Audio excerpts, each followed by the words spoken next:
Thank you, Matt. That was profound, wasn't it? Yes, indeed. And good morning, brothers. I'm James Thomas. If you don't know me, I'm from a small English town called London. Or that little one, yes. And how do I follow the example of Jesus as a teacher? I thought I would go back and look at our challenging theme scripture from James 3:1. Not many of you should become teachers, my brothers, for you know that we who teach will be judged with great strictness. So there we go. And a week tomorrow, midnight Denver time, I'm submitting this research paper, lengthy, to Glenn Giles at Mountain Theological Seminary, a little plug for MTS again. It's on the roles of the evangelist, elder, deacon, and teacher. And it's a topic I've been looking at since 2012. It's an itch that I've been scratching. So it's really good to get it down on paper, and thank you for those people who have helped. Two things have come out which have helped me. They've helped me a lot, and so I'm going to share those with you. Ways that I feel like I need to imitate biblical teachers and to develop in my character as well. And a conclusion I've come from the paper with the help of friends is that the role of the teacher is virtually unchanged from the Old Testament to the New Testament. It continues. There's always been a need for the people of God to be taught sound teaching from the Bible. Number one. There's a second one. There is a need to refute false doctrine. So in this short talk, we're going to focus on this second part of the role, and how we need to be aligning our life and our words to fulfill that part of the role of the teacher. So in looking at Old Testament and New Testament examples of teachers, the ones I focused on are Ezra, named 6 times as a teacher, writer of the book of Ezra, described in Nehemiah. Chief Rabbi Jonathan Sachs described him as the prototype of the teacher as hero. He's the archetype of Jewish teachers. Gamaliel, named once as a teacher, described in Acts 5:22, as well as also in saying the Pharisees. The Talmudic sources describe him, Gamaliel, as the glory of the law. That's what the Jews described him as. And Saul Paul, named 3 times as a teacher, writer of 13 books, described him as. So I've looked a little bit deeper at these teachers and learned from them. Ezra, when he comes to Jerusalem, and he heard that the Jews, had intermarried with the Canaanites, he tore his garments. He took responsibility, personal responsibility for their sins in his prayers. And he did challenge the people to repent. Gamaliel, in Acts 5, we see him in the Sanhedrin. As a teacher held in honour, he challenged them not to oppose God. He changed their minds. He saved the lives of Peter and John. And Paul's more complex, because he's an apostle as well as a teacher. But in Galatians 2, his rebuke to Peter when he's in Antioch regarding, we talked about that, we talked about this, Peter continues to make mistakes. And Saul Paul rebukes Peter regarding eating with Gentile Christians. That a person is not justified by works of the law, but through faith in Jesus Christ. Ezra, Gamaliel, Saul Paul, they refute false doctrine. They speak with gravitas. They're courageous. Let's go back to our verse from James and look in a bit deeper. Mepoloi didaskaloi geneste adolphoi mu idotes hoti meson prima lempselmetha. Not many teachers let be or become brothers of mine, knowing that judgment we will receive. James is identifying himself as a teacher here.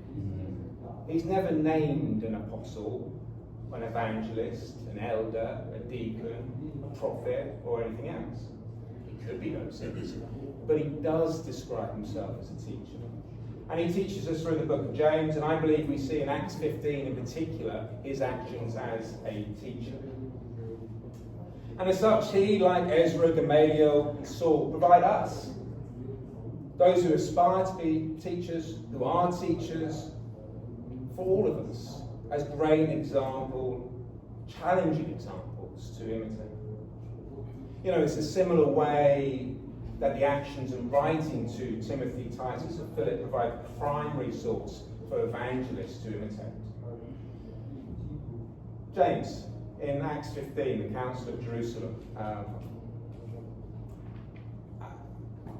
Let's look at the background of that. Jewish Christians have gone to Antioch, and they've told the Gentile Christians that they need to be circumcised, so they're not saved.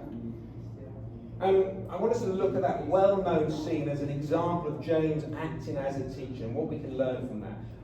But let's set the scene a little bit. Let's put ourselves there. Acts 15, about 49 AD. James, a teacher, a significant leader of the church in Jerusalem. It's a large church. It's got a probable majority of Jewish Christians.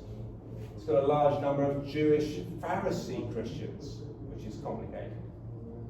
We know the Acts 2:9 countries: Parthians, Medes, Elamites, Egypt, Libya, Rome, Cretans, Arabians. All the extraordinary people that Jesus called: Samaritan Christians, Jewish tax collectors, Christians, Gentile Roman centurion. It's a complex mix. Like Berlin, like London, like many of our cities. And in this specific situation in the Council of Jerusalem, he has before him two groups. The Pharisee Christians from Jerusalem and the Gentile Christians from Antioch. We could describe those as the conservatives and the liberals. And leading on from Otto's brilliant cultural intelligence class, how would James respond to these two very diverse groups? But in addition, does that sound anything like our churches? In many of our countries we have a similar situation. More conservative disciples and churches, more liberal disciples and churches. The first one I want to look at is Gravitas. Paul and Barnabas go to Jerusalem. They meet at the Council of Jerusalem with Peter, the apostles, the elders, and in Acts 15:5 it says that some believers who belonged to the party of the Pharisees rode up and said, "It is necessary to circumcise them and to order them to keep the law of Moses." So let's be clear, the Jewish Pharisee Christians are saying that Gentile Christians need to be circumcised, but follow the whole of the 613 mitzvot laws, the whole thing. And then, low down, Acts 15 verse 13, after they finished speaking, James replied, "Brothers, listen to me. Simeon has related how God first visited the Gentiles to take from them a people for his name." Then James quotes from Amos 9:11, good thing for a teacher to do. And then in verse 19, "Therefore my judgment is that we should not trouble those of the Gentiles who turn to God, but should write to them to abstain from eliskamethon, the things polluted by idols, and from sexual immorality, and from what has been strangled, and from blood. For from ancient generations Moses has had in every city those who proclaim it, who is read every Sabbath in the synagogues." It's interesting. James, the teacher, gives the final judgment, not Peter, not the apostles. Why? James isn't an apostle. You know, as I said, there's nothing to indicate he's an elder, a deacon, a prophet. We know he's a teacher. So I think it's the most likely hypothesis is that he's speaking as a teacher in this situation. James is Gamaliel, Ezra before him gives an example of how teachers were and should be within the church. And he says, "My judgment is." So my real question is, how do we become teachers who have that level of gravitas to be able to follow in the footsteps of James? I'll leave that there. Second point is on courage. Let's look at the judgment that James gave. We should not trouble those of the Gentiles who turn to God, but should write to them to abstain from aliskemeton, the things polluted by idols, and from sexual immorality, and from that which has been strangled, and from blood. So there's two key things here. They don't have to be circumcised and follow the law of Moses, and they must not take part in this thing, this strange word, aliskemeton, sexual immorality, what has been strangled, and blood. The first part, we should not trouble those of the Gentiles who turn to God. Well, in the Jerusalem church, as we said, there were a wide mixture of believers. Some believers who belonged to the party of the Pharisees. Imagine how the Pharisee Christians would have reacted to James's teaching. Is it likely that he might have upset them a little bit? Should he have been more diplomatic? Gained from Otto's class? Should he have had more cultural intelligence? I suggest that he was incredibly brave here. He was full of conviction. He stirred up a great deal of trouble for himself. And he made a very strong judgment. He had the courage to say what was right. He had to break down that wall between the two groups. However much a group would not like what he said.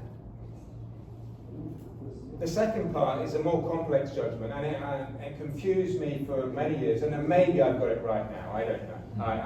I've certainly spent a lot of time on it. In January 2023, I gave a class, and at the end I was asked this question: why does the judgment from James, the brother of Christ, and the Council of Jerusalem, Acts 15, also include idol, food, strangled, and blood? You know, sexual immorality makes sense, but what about the other three listed things? So, interaction.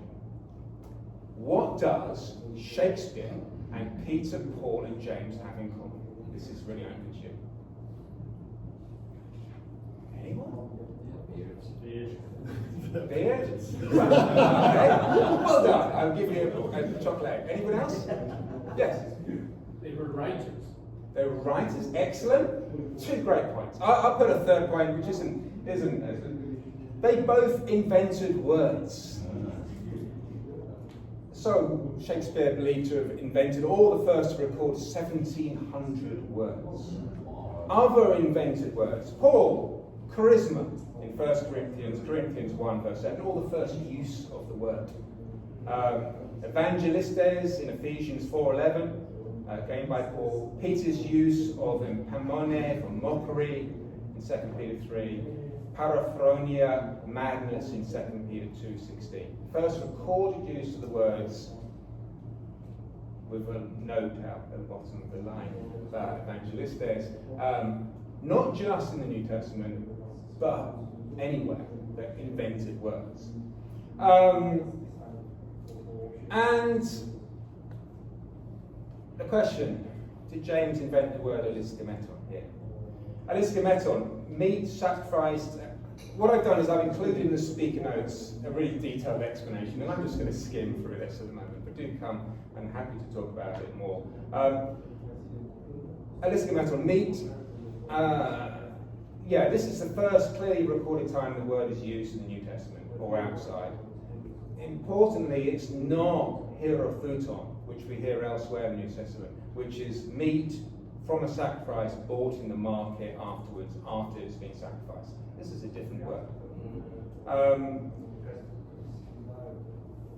4 points to the Gentile audience. Aliskemeton, meat sacrificed and eaten in the temple as part of a pagan feast. Strangled. And no, animals, in particular birds, were frequently strangled in the temple sacrifices. Also note, strangled meat is not one of the mitzvot 613 laws. Blood, the gods in the temples were animated by blood being splashed and poured onto them. Sexual immorality is entertainment, temple prostitutes, and with other guests was common in temples. So where do these 4 things happen together? In the temple.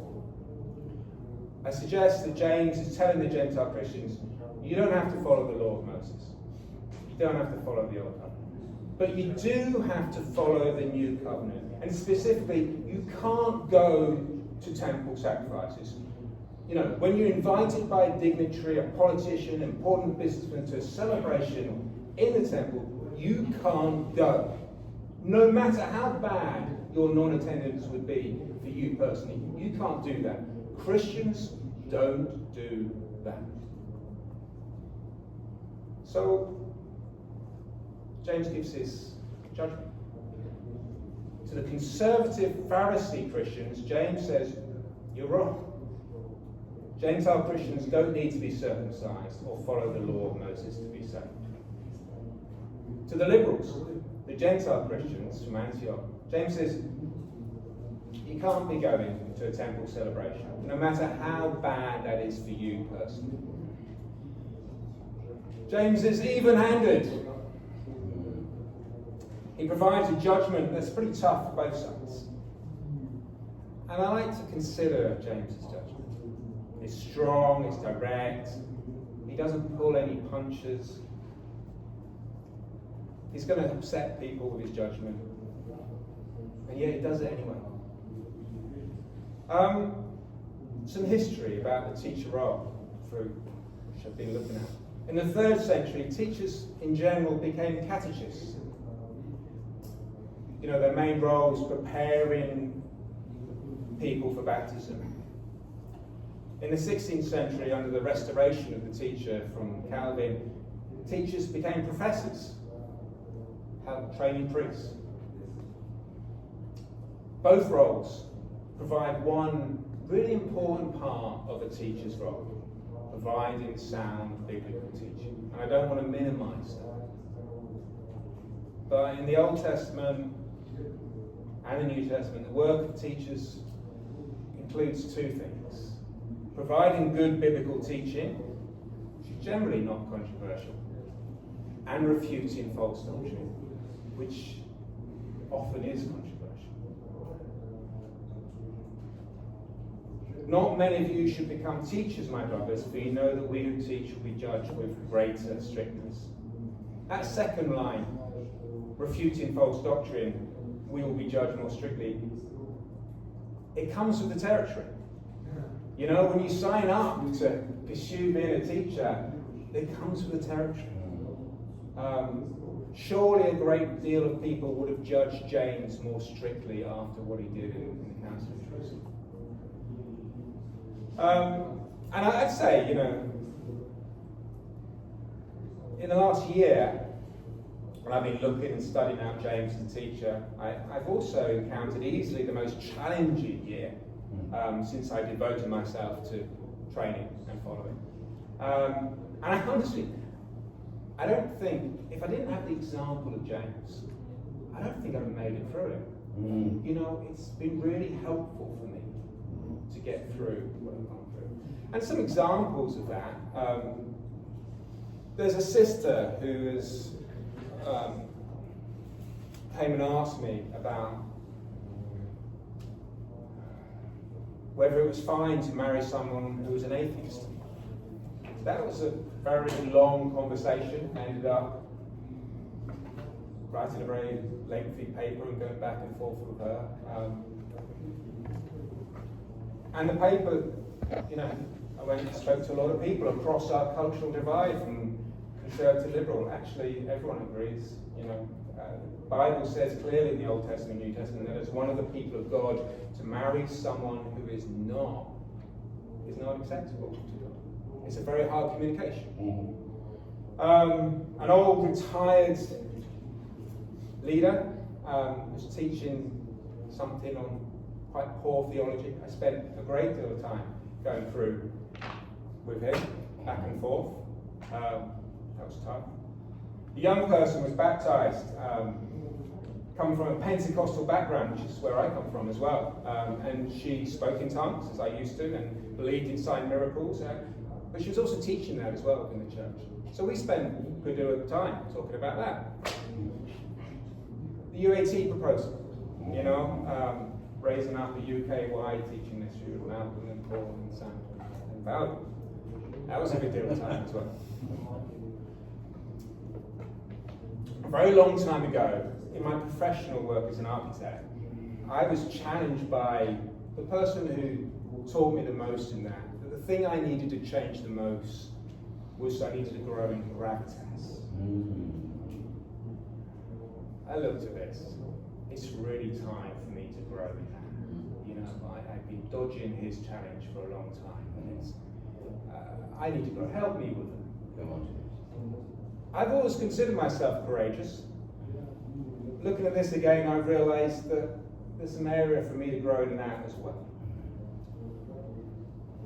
Studying the actions of James in the Council of Jerusalem, I think gives us a very clear indication of our life and words as biblical teachers. We need to do both parts of the teacher's role, to provide sound doctrine and to refute false doctrine. Sound teaching and refute false doctrine. To refute false doctrine, I think we need to go back to imitate Ezra, Gamaliel, Saul, Paul, and James, and their gravitas and their courage. Thank you. Thank you.